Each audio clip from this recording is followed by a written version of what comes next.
बिस्मिल्लाहिर्रहमानिर्रहीम। अस्सलाम वालेकुम। आज जो वाक़या हम आपसे शेयर करने वाले हैं वो काबील और हाबील के बारे में है।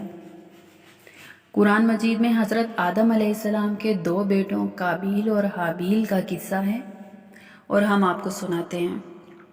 हज़रत आदम अलैहिस्सलाम और हज़रत हव्वा अलैहिस्सलाम की बहुत सी औलादें हुई और दो बच्चे काबील और हाबील थे। काबील बड़ा लड़का था लेकिन वो माँ बाप का कहना नहीं मानता था, जबकि हाबील जो था वो छोटा भाई था और माँ बाप का कहना मानता था।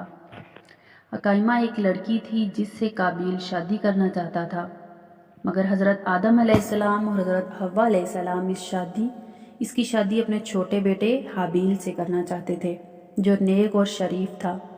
इस तरह काबील अपने माँ बाप और भाई का दुश्मन बन गया।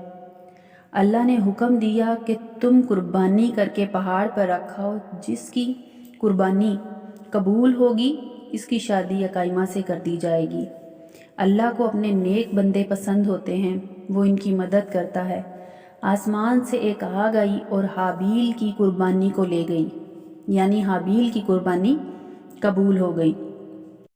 अब इसके भाई काबील को बहुत गुस्सा आया। इसने काबील से कहा, मैं तुझे कत्ल कर दूंगा। हाबील ने कहा, अल्लाह नेक बंदों की कुर्बानी कबूल करता है।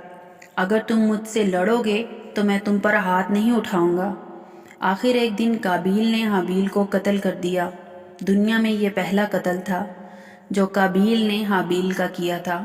कत्ल करने के बाद काबील को ये फिक्र हुई कि इसकी लाश का क्या करे, किस तरह छुपाए।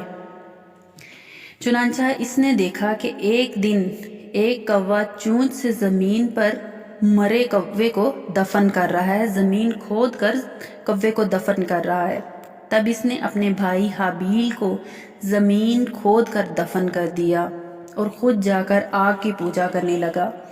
हज़रत आदम अलैहिस्सलाम को बहुत दुख हुआ। काबील और हाबील के वाक़े से हमें क्या सबक लेना चाहिए? हमारा हकीकी भाई हो या मुसलमान भाई, अगर कोई भी हम पे ज़्यादती करे तो बेहतर है कि हम सब्र करें और अपने भाई पर हाथ ना उठाएं। काबील ने अपने भाई को कत्ल किया। लोग क़यामत तक इस पर लानत करते रहेंगे और आखिरत में अल्लाह के अज़ाब का मुस्तहिक हुआ। हाबील को लोग क़यामत तक अच्छा कहते रहेंगे और वो जन्नत का वारिस हुआ। यानी अच्छे काम का नतीजा भी अच्छा ही होता है। अगर आपको हमारा चैनल पसंद आए तो लाइक और सब्सक्राइब ज़रूर कीजिएगा। ये हमारी फर्स्ट वीडियो है, हमें आपकी बहुत सपोर्ट की ज़रूरत है। शुक्रिया।